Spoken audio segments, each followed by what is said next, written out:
Good morning students.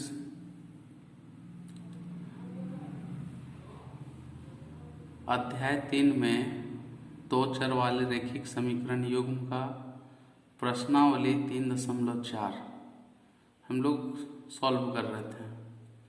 इसमें आप लोगों को क्वेश्चन नंबर 1 का एक प्रश्न बताया गया था और आप लोग को बोला गया था कि इसके आगे के प्रश्नों को आप लोग हल करेंगे, लेकिन कुछ स्टूडेंट्स के द्वारा इस क्वेश्चन का यानी क्वेश्चन नंबर 1 का क्वेश्चन नंबर 2 और 4 पूछा गया है। ठीक है, तो सबसे पहले ये 2 और 4 को हम लोग सॉल्व करेंगे, उसके बाद ही आगे के प्रश्नों को हम लोग जानेंगे। तो स्टार्ट करते हैं। सबसे पहले क्वेश्चन नंबर 1 का जो 2 है, इसमें हम लोग का जो दिया है रैखिक समीकरण युग्म, रैखिक समीकरण युग्म। पहला है 3x plus 4y equal to 10 और दूसरा हम लोग का है 2x minus 2y equal to 2। ठीक है, तो ये तो हो गया हम लोग का इक्वेशन नंबर 1 और ये इक्वेशन नंबर 2। तो सबसे पहले इसे प्रतिस्थापन विधि से हल करेंगे। तो प्रतिस्थापन विधि द्वारा हल।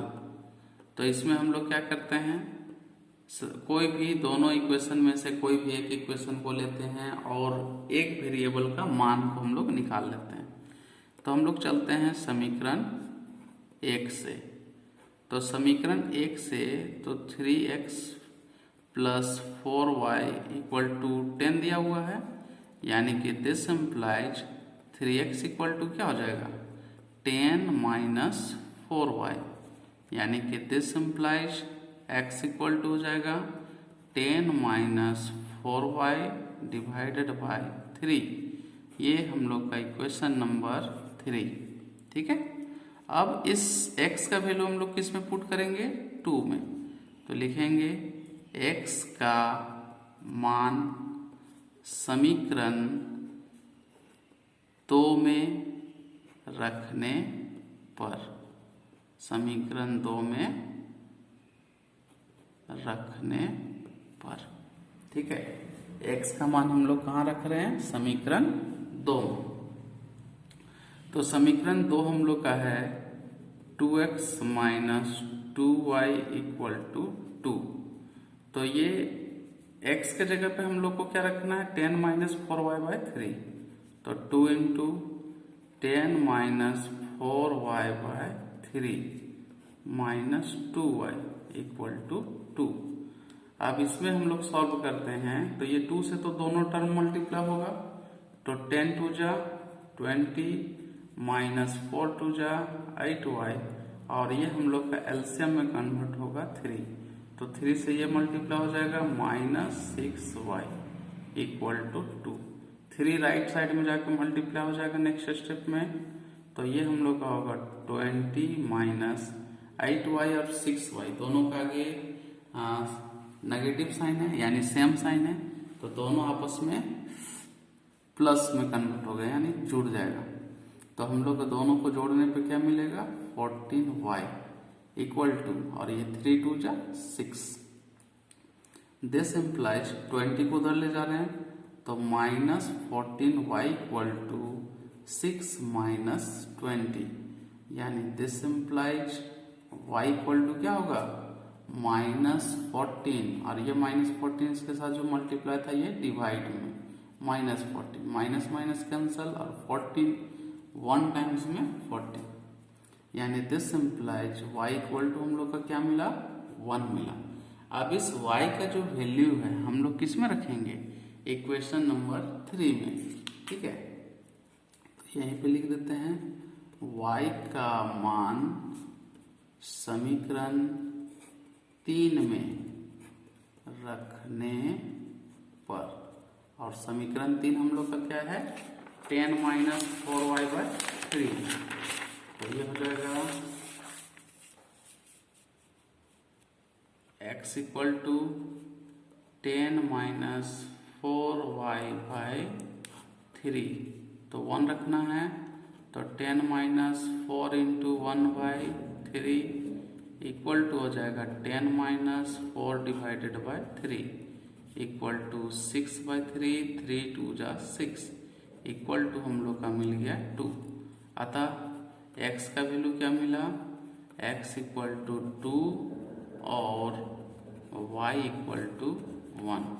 ठीक है, अब हम लोग को विलोपन विधि से हल करना है, तो लिख देंगे विलोपन विधि द्वारा हल, विलोपन विधि द्वारा हल।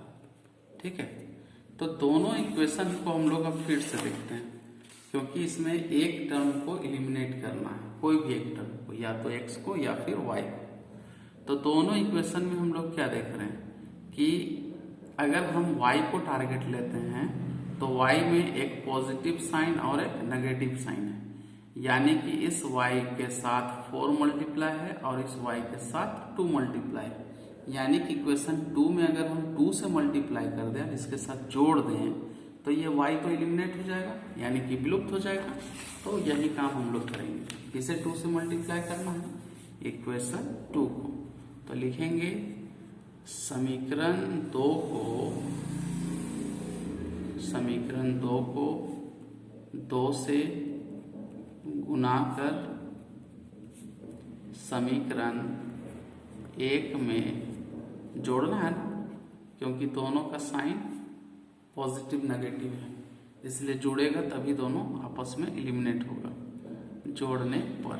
तो पहला इक्वेशन को हम लोग जैसा है वैसा लिख लेते हैं, तो 3x plus 4y equal to 10। अब नेक्स्ट में 2 से मल्टीप्लाई करके लिखेंगे, तो 2 2 जा 4x माइनस 2 2 जा 4y इक्वल टू 2 2 जा 4।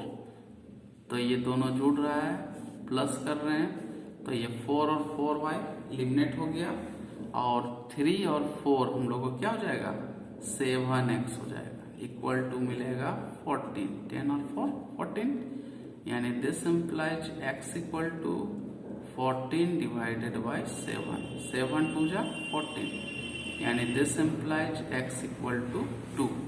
अब हम लोग क्या करेंगे, इस 2 का मान किसी एक इक्वेशन में, तो इक्वेशन 1 में या इक्वेशन 2 में पुट करना है, तो लिखेंगे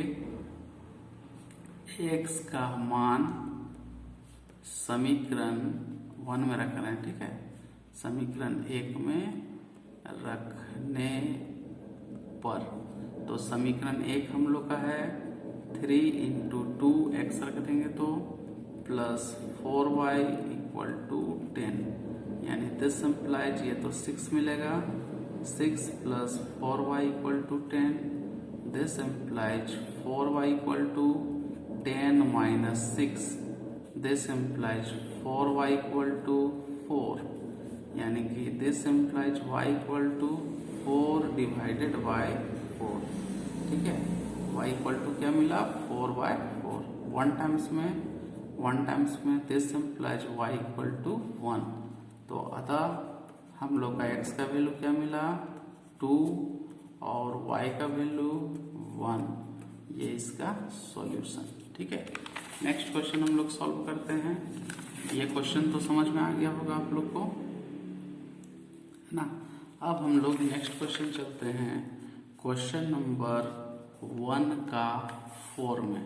ठीक है, क्वेश्चन नंबर 1 का 4, तो जो इक्वेशन है पहले उसे मेंशन कर लेना है। तो दिया है रैखिक समीकरण युग्म, रैखिक समीकरण युग्म। ठीक है, तो फर्स्ट इक्वेशन हम लोग का है x/2 plus 2y/3 equal to -1। तो सबसे पहला काम क्या है, इसको जो भिन्न में है इसे हम लोग भिन्न का जोड़ करके पहले भिन्न को यानी हर को हटा लेना है। तो भिन्न का जब जोड़ करते हैं तो इसका एलसीएम 6 आता है, तो ये 3x प्लस 2 2 जा 4y इक्वल टू -1, यानी this implies 3x plus 4y equal to -6, ये इक्वेशन नंबर 1। और दूसरा इक्वेशन हम लोग देखते हैं तो ये है x minus y by 3 equal to 3, यानी इसमें एलसीएम तो 3 आएगा क्योंकि x के नीचे 1 है, तो ये हो जाएगा 3x minus y equal to 3। तो this implies 3x minus y equal to हम लोग को मिलेगा 3 3 जा 9। ये हो गया इक्वेशन नंबर 2। अब इसे सबसे पहले कौन सा विधि से सॉल्व करना है? प्रतिस्थापन विधि से। तो हम लोग चलते हैं प्रतिस्थापन विधि से हल करते हैं। प्रतिस्थापन विधि द्वारा हल, ठीक है। तो प्रतिस्थापन विधि में हम लोग समीकरण 2 से चलेंगे, समीकरण 2 से, इसलिए कि इसमें y में कुछ भी टर्म मल्टीप्लाई नहीं है तो सॉल्व करने में आसानी होगा। तो समीकरण 2 से चलते हैं।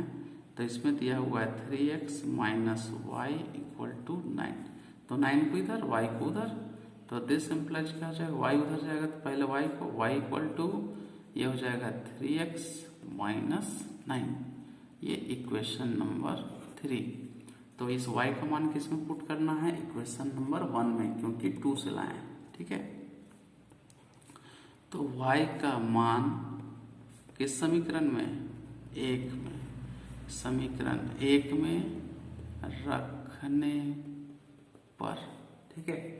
समीकरण 1 में रख रहे हैं तो समीकरण 1 हम लोग का है 3x प्लस 4, अब y के जगह पे 3x माइनस 9 इक्वल टू -6, तो दिस इम्प्लाइज 3x प्लस 4 3 जा 12x प्लस माइनस माइनस 4 9 जा 36 इक्वल टू -6, तो दिस इम्प्लाइज 12 और 3 हम लोग का 15x हो जाएगा, और ये -36 उधर प्लस में प्लस 36, यानी this implies x equal to 36 में से सब्ट्रैक्ट होकर के 30 डिवाइडेड बाय 15, 15 2 जा 30, यानी this implies x equal to क्या मिला?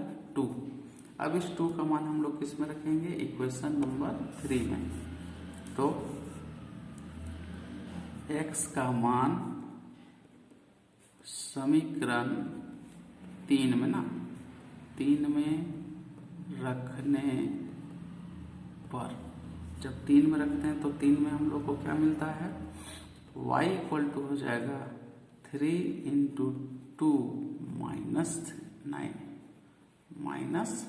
इक्वल टू 3 2 जा 6 -9 इक्वल टू मिलेगा -3, ठीक है। तो क्या क्या आंसर हुआ? अतः x इक्वल टू मिला 2 और y इक्वल टू -3, इसका आंसर। इसी क्वेश्चन को हम लोग नेक्स्ट में कौन सा मेथड से सॉल्व करेंगे? विलोपन विधि से। नेक्स्ट में हम लोग इसे विलोपन विधि से हल करते हैं। तो लिख लेते हैं विलोपन विधि द्वारा हल, विलोपन विधि द्वारा हल। तो विलोपन विधि से हल करते हैं तो दोनों इक्वेशन को हम लोग फिर से देखते हैं, दोनों में क्या कॉमन है, क्या गुना करना होगा या फिर क्या करना होगा। तो दोनों में 3 के साथ x मल्टीप्लाई है, ठीक है। तो दोनों को डायरेक्टली हम सिर्फ घटा देंगे तो 3x एलिमिनेट हो जाएगा, क्योंकि दोनों का पॉजिटिव साइन लगा हुआ। तो दोनों इक्वेशन को घटाने पर तो लिखेंगे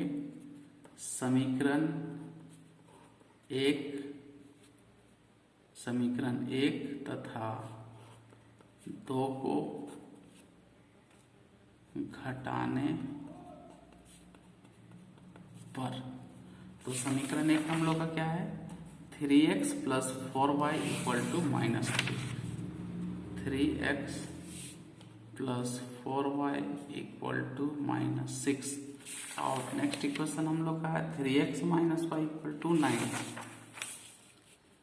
3x minus y equal to 9। जब घटाते हैं तो नीचे का टोटल का साइन चेंज होगा, यानी 3x प्लस में है तो माइनस, y माइनस में है तो प्लस, और 9 के आगे प्लस साइन है तो माइनस। ठीक है, तो ये दोनों एलिमिनेट।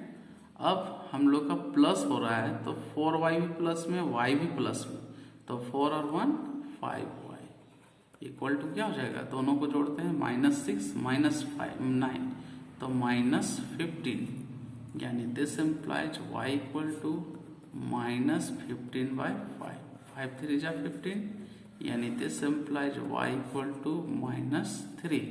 ठीक है, अब इस y का मान किस इक्वेशन में, किसी भी इक्वेशन में रख सकते हैं, 2 में रखते हैं। y का मान समीकरण 2 में रखने पर तो 3x माइनस y की जगह पे -3 इक्वल टू 9, यानी this implies 3x minus minus plus 3 equal to 9, तो this implies 3x equal to 9 minus 3, यानी this implies 3x equal to 6, this implies x equal to 6/3, 3 2 जा 6, यानी this implies x equal to हम लोग का मिला 2। तो अतः दोनों का सॉल्यूशन क्या है, अतः x इक्वल टू 2 और y इक्वल टू -3 इसका सॉल्यूशन। ठीक है, अब हम लोग इसका नेक्स्ट क्वेश्चन सॉल्व करते हैं, क्वेश्चन नंबर 4, यानी कि क्वेश्चन नंबर 4 तो हो गया। अब क्वेश्चन नंबर 2 का 1 स्टार्ट करते हैं। क्वेश्चन नंबर 2 का 1, क्वेश्चन नंबर 2 में जितने भी प्रश्न दिए हुए हैं सब वर्ड प्रॉब्लम है, यानी इसे हम लोग को क्या करना होगा, सबसे पहले रैखिक समीकरण युग में कन्वर्ट करना होगा, और रैखिक समीकरण युग में कन्वर्ट करने के बाद इसे विलोपन विधि से हल करेंगे। किस विधि से, विलोपन विधि से। तो हम लोग का जो इक्वेशन है वो क्वेश्चन के आधार पर डिपेंड करेगा। तो क्वेश्चन नंबर 1 हम लोग का क्या है, यदि हम अंश में एक जोड़ दें तथा हर में से एक घटा दें, यानी ये अंश और हर से संबंधित है। तो इससे रिलेटेड एक क्वेश्चन हम लोग सॉल्व किए थे प्रश्नावली 3.3 में। उसमें हम लोगों ने क्या किया था कि अंश को x माना था और हर को y माना था, तो भिन्न हम लोग का x y y में प्रोसेस सेम करना है। तो हम लोग सबसे पहले करेंगे, माना कि अंश बराबर x और हर बराबर y, इसलिए भिन्न बराबर हो जाएगा अंश बटे हर, बराबर हो जाएगा x बटे y। ठीक है, अब हम लोग सिचुएशन के आधार करते हैं, स्थिति 1 में चलते हैं। स्थिति 1 क्या बोला जा रहा है कि अंश में एक जोड़ना है और हर में एक घटाना है, तो भिन्न 1 में बदल जाती है, यानी कि हम लोग का होगा अंश में एक जोड़ना है। ठीक है, तो x प्लस 1 और हर में एक घटाना है, यानी कि y माइनस 1 इक्वल टू क्या मिलता है 1, यानी दिस इम्प्लाइज हो जाएगा x plus 1 equal to y minus 1, क्योंकि 1 से मल्टीप्लाई करेंगे तो जैसा है वैसा ही होगा। This implies x plus 1 minus y plus 1 equal to 0, तो this implies x minus y plus 2 equal to 0, equation number 1। अब नेक्स्ट सिचुएशन में हम लोग चलते हैं। तो स्थिति 2 में हम लोग को बोला जा रहा है कि यदि हर में एक जोड़ दें तो यह 1/2 हो जाती है।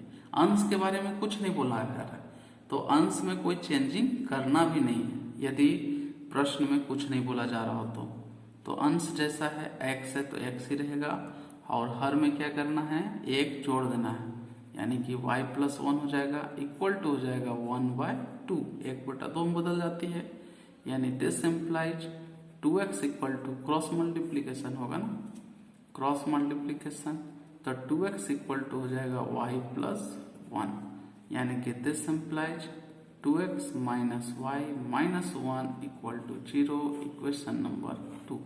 अब दोनों इक्वेशन को हम लोग कंपेयर करते हैं। तो दोनों में देख रहे हैं y को कंसीडर कर रहे हैं, ठीक है। तो y में दोनों में नेगेटिव साइन है, ठीक है। गुणांक तो दोनों का सेम है क्योंकि 1 1 है, लेकिन साइन दोनों का नेगेटिव है। अगर हम दोनों को जोड़ते हैं तो जोड़ करके -2y हो जाएगा। तो हम लोग को तो जोड़ना नहीं है, इसको इलिमिनेट करना है। इलिमिनेट करने के लिए क्या करना होगा कि दोनों इक्वेशन को घटा देंगे। तो लिख देंगे समीकरण, क्योंकि इसे हम लोग विलोपन विधि से हल कर रहे हैं, ठीक है, मेंशन कर देते हैं विलोपन विधि द्वारा हल, विलोपन विधि द्वारा हल। तो दोनों इक्वेशन में y को एलिमिनेट किया जा रहा है ना। तो समीकरण 1 में समीकरण 2 को घटाने पर, समीकरण 1 से 2 को घटा रहे हैं, ठीक है। तो एक हम लोग का क्या है, x minus y plus 2 equal to 0 और x minus y minus 1 equal to 0। तो घटाने पर क्या होता है, साइन सबका चेंज हो जाता है, ठीक ना। अरे यह 2x है, साइन चेंज हो जाएगा तो ये माइनस, ये प्लस और ये भी प्लस, ठीक है। तो ये y तो एलिमिनेट, 2x में x में 2x के साथ माइनस है तो ये -x बचेगा और ये 2 और 1 प्लस 3 हो जाएगा इक्वल टू 0। यानी कि x का वैल्यू क्या फाइंड होगा, this implies x equal to 3 मिला। अब इस x का वैल्यू हम लोग किस में रखेंगे, इक्वेशन नंबर 1 में। तो 1 हम लोग का है x minus y plus 2 equal to 0। तो 1 में हम लोग पुट करते हैं, ठीक है। तो x का हम लोग इक्वेशन 1 में पुट करते हैं, x का वैल्यू। तो लिखेंगे x का मान समीकरण 1 में रखने पर, तो 1 में जब हम लोग रखते हैं तो क्या मिलता है, एक हम लोग का है x minus y plus 2 equal to 0। x का वैल्यू हम लोग अभी क्या फाइंड किए हैं, 3। तो x का वैल्यू जब हम 3 फाइंड करते हैं तो 3 minus y plus 2 equal to 0, यानी this implies minus y plus 5 equal to 0। तो दिस इम्प्लाइज हो जाएगा y इक्वल टू 5। x का वैल्यू मिला हम लोग को 3 और y का वैल्यू मिला 5। तो हम लोग को भिन्न निकालना था, तो अतः भिन्न बराबर हम लोग का वैल्यू आया था x बाय वाई। तो x का वैल्यू 3 पुट करना है, y का वैल्यू 5, ये हम लोग का सॉल्यूशन होगा, ठीक है। तो इसी प्रकार आप लोग नेक्स्ट क्वेश्चंस को सॉल्व कीजिएगा, ट्राई कीजिएगा। अगर सॉल्व हो तो उसे सॉल्व कर लेना है। Thank you.